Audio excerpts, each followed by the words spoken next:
Olá, está no ar o Jornal da Câmara. No programa de hoje, eu converso com a epidemiologista e vice-coordenadora do curso de Medicina da Universidade Federal de Ciências da Saúde de Porto Alegre, a médica Maria Eugênia Bresolim Pinto. É que a instituição está realizando testes gratuitos para a Covid-19 no estacionamento da universidade no sistema Drive-Thru.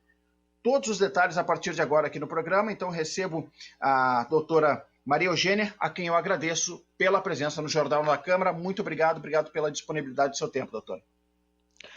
Obrigado pelo espaço, é muito importante a gente estar passando as informações corretas, porque a população precisa procurar esse tipo de serviço para poder qualificar a nossa testagem e número de pessoas que estão com Covid, né? Essa é uma iniciativa da Universidade Federal de Ciências da Saúde de Porto Alegre, através do seu voluntariado. Fizemos uma parceria com a Secretaria Municipal de Saúde e com a Santa Casa, que é nosso backup, vamos dizer assim, né, nossa parceira, para realizar a testagem através da modalidade drive-thru. Isso era uma necessidade, porque a gente entende que existe a importância da gente aumentar o número de testes para a gente saber realmente o tamanho, a magnitude desse problema do Covid hoje na nossa cidade. Então, essa parceria, ela envolve uma atividade das 8 às 18 horas, na Rua Sarmento Leite 245, que é ali a entrada da nossa universidade. As pessoas entram por um portão de carro e saem pelo seguinte portão, depois de ter feito a coleta. A gente não está fazendo coleta de pessoas presenciais, ou seja, que não estejam em carros, tá? Então, isso é super importante para as pessoas não se deslocarem para lá, porque elas não vão poder ser atendidas e a gente não gostaria que isso ocorresse, né? Claro. Essa é uma atividade, eu não sei se tu quer que eu já vá explicando o que é que eles estão realizando. Deixa eu só perguntar aqui, doutora, só para a gente também entender um pouquinho desse processo, né? Iniciou no último dia 11, né? E a ideia, como a senhora já colocou inicialmente, né? É desafogar, né, os hospitais, UPAs, mas também trazer esse estudo do contexto e do número de pessoas que estão procurando esse atendimento, né? Para, enfim, daqui a pouco ter um diagnóstico maior da doença, como ela circula na cidade, né? Perfeito. É uma atividade em que a gente está fazendo para poder ampliar o número de coletas, né? As coletas elas vinham ocorrendo ou em laboratórios da rede conveniada à Secretaria Municipal de Saúde ou em unidades básicas e unidades de pronto atendimento. Isso faz com que a gente tenha duas populações circulando dentro desses locais, né? Uma é quem só vai, por exemplo, um paciente assintomático que teve contato com alguém com Covid e precisa realizar o teste. Então, essas pessoas estão indo numa UPA ou numa UBS para fazer um teste e elas podem estar, expondo outras pessoas que buscaram as unidades de saúde para atendimento, ou aqueles pacientes que foram só, por exemplo, fazer vacinação. Então, essa é a maior importância de a gente abrir esse tipo de ponto de coleta. E quem pode fazer os testes, né? Eu estava até para fazer o material aqui da entrevista, né? Eu vi que é preciso também uma requisição do SUS, né? É assim que funciona? Como é que a senhora gostaria que a senhora passasse essas informações também para quem está nos acompanhando? Perfeito. A testagem ela é uma testagem que é realizada pelo sistema do município, então pelo serviço de saúde do município, que são vinculados, né? A gente faz a coleta e toda a parte de laboratório é realizada por um laboratório parceiro da prefeitura. Quem pode coletar? Todas as pessoas que tiverem uma requisição do SUS para fazer RT-PCR para Covid. Então, hoje, essa requisição ela pode ser retirada em qualquer unidade de saúde ou pronto atendimento, mas a gente já está com uma parceria da Santa Casa com a prefeitura e com o nosso grupo de voluntários, em que eles estão fechando já a forma como isso vai ocorrer, em que se vai poder ter, a gente já tem um serviço de teleorientação junto à Santa Casa, que é aberta a toda a população, e a gente também vai ter um serviço de telecovid, ou seja, uma consulta médica para a solicitação desses exames de forma digital, para as pessoas não precisarem se deslocar até essas unidades de pronto atendimento, nem as unidades de saúde. A gente deve estar abrindo esse serviço essa semana, a gente já fez um teste na quinta passada, foi muito bacana, a gente conseguiu realizar o pedido de 30 pessoas para elas não precisarem se deslocar às unidades. O teste foi muito positivo e a gente acredita que assim que a gente colocar no ar essa outra possibilidade de fazer essa solicitação, a gente vai sim desafogar mais ainda as unidades básicas e as unidades de pronto atendimento para essas pessoas que precisam testar, tanto sintomáticas quanto assintomáticas, mas fundamentalmente pessoas que tenham tido contato com alguém ou que estejam apresentado sintomas leves, né? A gente está fazendo esse tipo de proposta junto à Prefeitura e à Santa Casa. A senhora falou na questão da telemedicina, né? Eu estava acompanhando também aqui pelo site da telemedicina.santacasa.org.br. Deve ser por ali, doutora, isso. as informações? É isso aí, então, perfeitamente.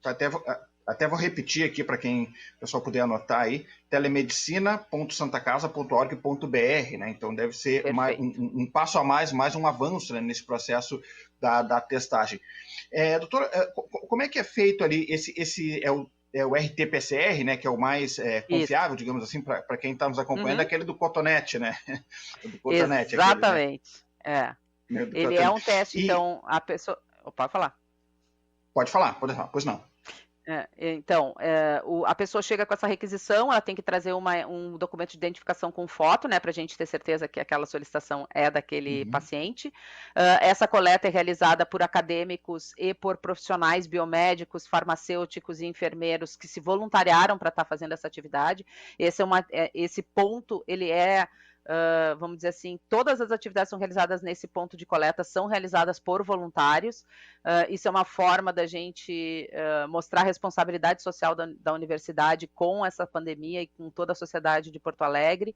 Então, eles coletam esse SUAB, a pessoa não precisa sair do carro, ela é feita a coleta dentro do carro, ela recebe uma requisição que é para poder depois ter acesso online do seu resultado, ou seja, ela também não precisa se deslocar para ter o resultado. Isso tem demorado em torno de 48 horas, às vezes um pouco menos, 24 já se tem o resultado, tá? Então não está sendo muito demorado para a gente ter. É o exame mais confiável, né? E ele determina se a pessoa está com Covid neste momento e não se ela teve Covid. Tá? Isso é importante, né? Porque as pessoas às vezes elas estão achando que elas estão indo lá para, eu tive sintomas na semana passada, eu quero testar se eu tive Covid ou não. Não, esse teste não funciona para isso. Esse teste, ele é um teste que fala da doença aguda. Então a gente vai verificar se tem vírus na nasofaringe, que é por isso que a gente coloca o cotonete lá dentro, e sim, às vezes a pessoa derrama uma lágrima, isso não é uma coleta, isso é um bom exemplo de que a coleta foi bem realizada, que foi no local certo, né? É um pouco desconfortável, eu não gosto nunca de dizer para as pessoas aquilo que depois elas fazem, mas doeu, é desconfortável. É um pouco desconfortável, mas é muito necessário. É possível que não vá doer, mas que a pessoa vai chorar um pouquinho. Vai sentir o desconforto, vai sentir o desconforto. Não vai doer, mas vai sentir o desconforto. Uma lágrima sai, né? Não, brincadeiras à parte, né, doutor? Um exame confiável e tudo, e muito sério. Doutor, como é que tem sido a procura, né, por parte das pessoas, enfim, né, das pessoas que já pegaram sua requisição, foram lá, fizeram teste, como é que tem sido a procura? Lembrando que a atividade começou no último dia 11, né? Como é que tem sido? Isso. No dia 11 a gente teve 42 coletas, né? Tinha recém-aberto, então as pessoas já não conheciam muito. Na sexta-feira a gente já fez 126 e agora pela manhã já tinham sido 38.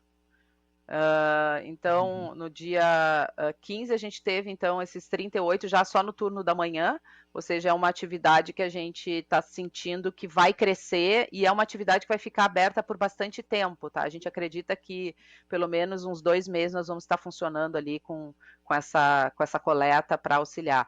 E a intenção da prefeitura, já ampliando, é que se der certo como está dando certo, talvez exista a possibilidade de a gente abrir outros pontos de coleta, talvez em locais mais próximos das comunidades, por exemplo, talvez alguma coisa lá na região da Restinga, talvez alguma coisa na região norte, mas isso fica para um segundo momento, assim que a gente conseguir estabilizar essas coletas e acertar todos os fluxos e tiver tudo direitinho, como está ocorrendo nesses dias já. Perfeito. Isso que eu ia perguntar para a senhora, se tem algum limite ou qual a capacidade, né, de testagem desse drive-thru inicialmente, né? A gente vai testar todo mundo que estiver na fila até as 18 horas. Então, daí a gente vai até o último da fila, dá uma senha, uma notificação, e aí a partir daquela pessoa que chegar depois das 18, aí não vai poder coletar. Mas a gente vai coletar assim que as pessoas estiverem ali se disponibilizando, né, e a necessidade de fazer.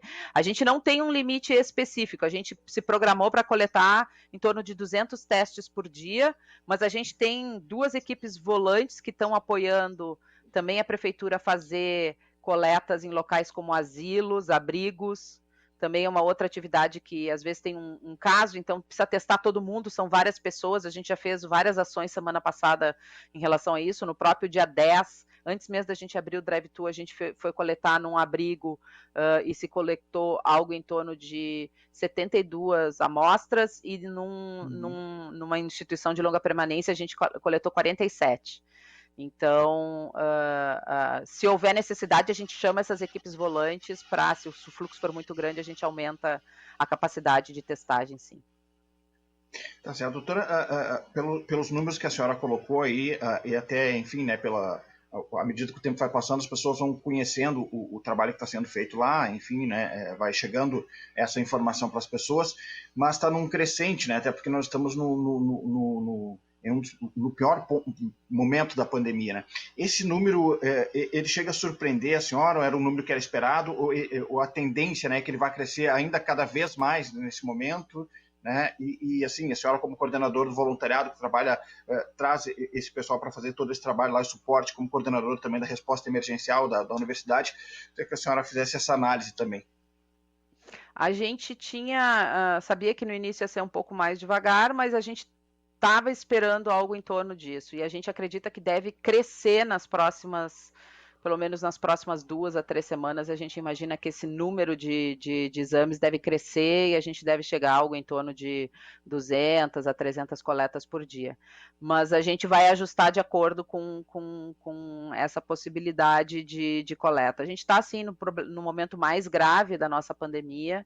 A gente está torcendo muito que essas medidas de bandeira preta, elas surtam o efeito desejável. A gente sabe que demora um pouco para surtir o efeito, então não adianta fazer a bandeira preta com as restrições e achar que na semana seguinte a gente já vai ter resultados. A gente tem observado que essas curvas, a gente tem acompanhado essa situação desde o ano passado, a gente vem fazendo acompanhamento não só dos dados nacionais, mas internacionais, e a gente tem observado que as medidas de maior restrição, elas vão apresentar um bom resultado na terceira semana em diante, né? Então, a gente sabe da necessidade, a gente sabe das questões econômicas, tudo isso, mas a gente tem conversado e a gente participa de vários comitês, tanto do município quanto do estado, apontando a necessidade da gente fazer essa restrição neste momento, que a gente sabe que todo mundo está cansado, mas eu sempre evoco o cansaço que os nossos colegas da área da saúde estão tendo, não só o cansaço físico, mas emocional, que está sendo bastante grande. Isso que eu queria perguntar para a senhora, né, e até pedir um apelo, né, para a senhora, que a senhora fizesse para a sociedade, para quem nos acompanha, né, como representante da área da saúde, nesse sentido, doutora, de que nós estamos sim no pior momento da pandemia, e eu gostaria que a senhora reforçasse para a sociedade a necessidade desse cuidado com cada um, cuidado com quem está próximo, com os familiares. Então, como a senhora colocou, a gente está cansado, as pessoas estão cansadas, é um momento emocional muito forte, mas a gente sabe que quem está lá na linha de frente, vendo todo dia, sabe o quanto é cruel essa realidade, né? O quanto é devastadora essa realidade, né? No trato diário, com as famílias que perdem entes queridos, enfim. Então, eu gostaria que a senhora reforçasse para nós, doutora, a importância desses cuidados, muitas vezes cuidados básicos, né? Que podem ser feitos aí no dia a dia e que podem evitar tragédias familiares, né? A gente vai ter um mantra para pelo menos uns próximos 12 meses, talvez a gente reduza um pouco mais, mas vai ser: faça isolamento social ou distanciamento social, ou seja, não fique, mesmo que você esteja conversando com alguém, converse no mínimo 2 metros. Segunda coisa, se possível, em ambiente aberto. Nunca saia do seu domicílio sem máscara. Essa máscara ela tem que fazer uma vedação adequada de nariz, boca. Então, é muito importante prestar atenção nesse tipo de situação. Não adianta só usar a máscara, tem que usar a máscara adequadamente. E a higienização das mãos o tempo possível que puder ser feito, tanto com lavagem com água e sabão, quanto com álcool gel, porque isso impede que você, num descuido, passe a mão, ou espirre, ou tenha um contato com o vírus e leve a sua mucosa oral ou nasal ou ocular, e aí sim possa se contaminar. Então, essas orientações vocês vão ouvir não só eu falando, mas todos os profissionais de saúde por um bom tempo. Isso veio para ficar. Eu diria que a gente orienta as crianças, quando antes delas irem almoçar, lavarem as mãos, né? Às vezes a gente se esquece de fazer essas ações. São ações simples que podem salvar vidas.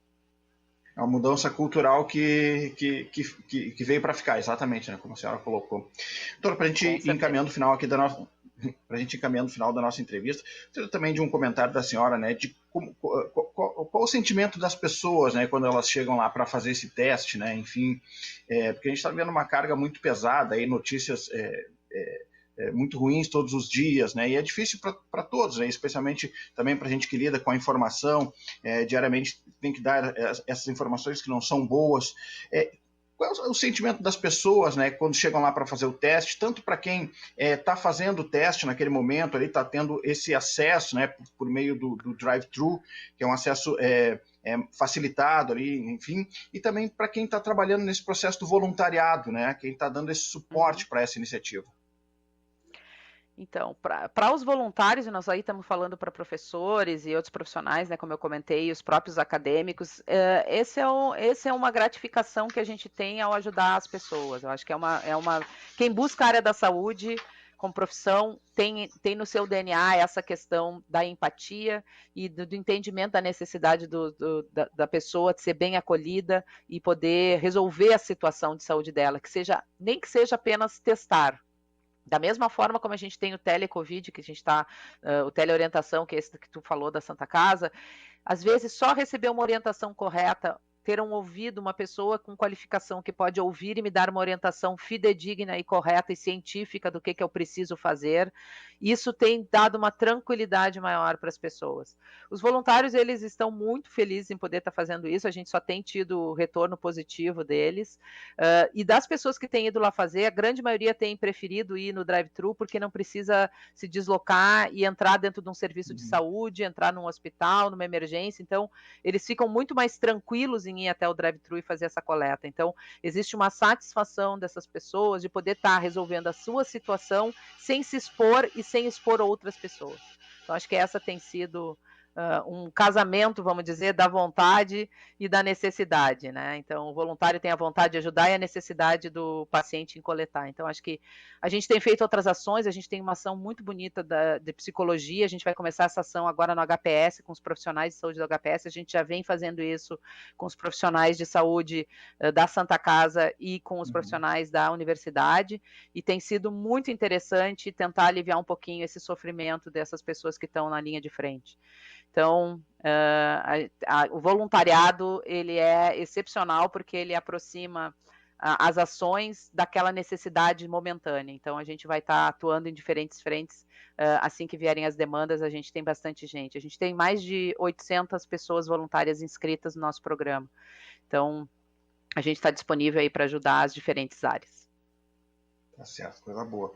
Muito bem, parabéns pelo trabalho aí dessa iniciativa, nesse desprendimento e muito necessário nesse momento, né, especialmente nessa área da saúde, aí, ajudando as pessoas. Doutora, para a gente finalizar, agora gostaria que a senhora reforçasse então o serviço, né, para quem ainda não pegou direitinho horários, o local, como é que funciona, né? Então, é o drive-thru realizado pela Universidade Federal de Ciências da Saúde de Porto Alegre, no estacionamento da universidade, que fica ali na Rua Sarmento Leite, 245, né? Isso. Fica na descida ali, você sai da Ipiranga, dobra à direita, bem assim, passando o Hospital Santo Antônio, à direita já está o drive-thru.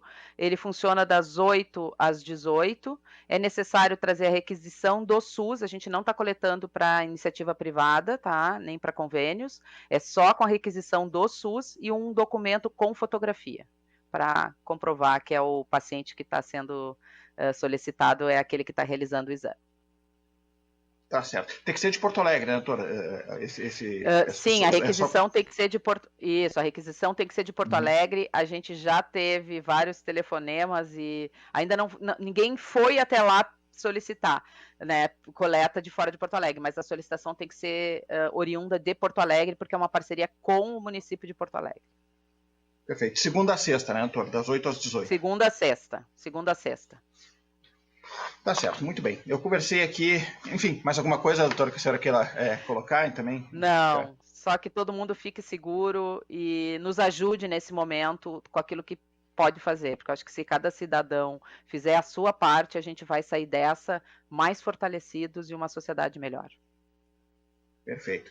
Eu conversei aqui no Jornal da Câmara com a epidemiologista e vice-coordenadora do curso de Medicina da Universidade Federal de Ciências da Saúde de Porto Alegre, a médica Maria Eugênia Bresolim Pinto. Doutora, muito obrigado pela gentileza, muito obrigado por receber o Jornal da Câmara e transmita aqui o nosso abraço de toda a equipe aqui, a todos os voluntários, a todas as pessoas envolvidas nessa iniciativa. Um abraço grande, um abraço virtual bem grande aí para todo mundo. Obrigada. Tá certo, o Jornal da Câmara de hoje fica por aqui. Acesse outras informações do Legislativo nas nossas redes sociais. Visite também o site da Câmara de Vereadores de Porto Alegre. Muito obrigado pela sua audiência. A gente se encontra na próxima edição. Até lá.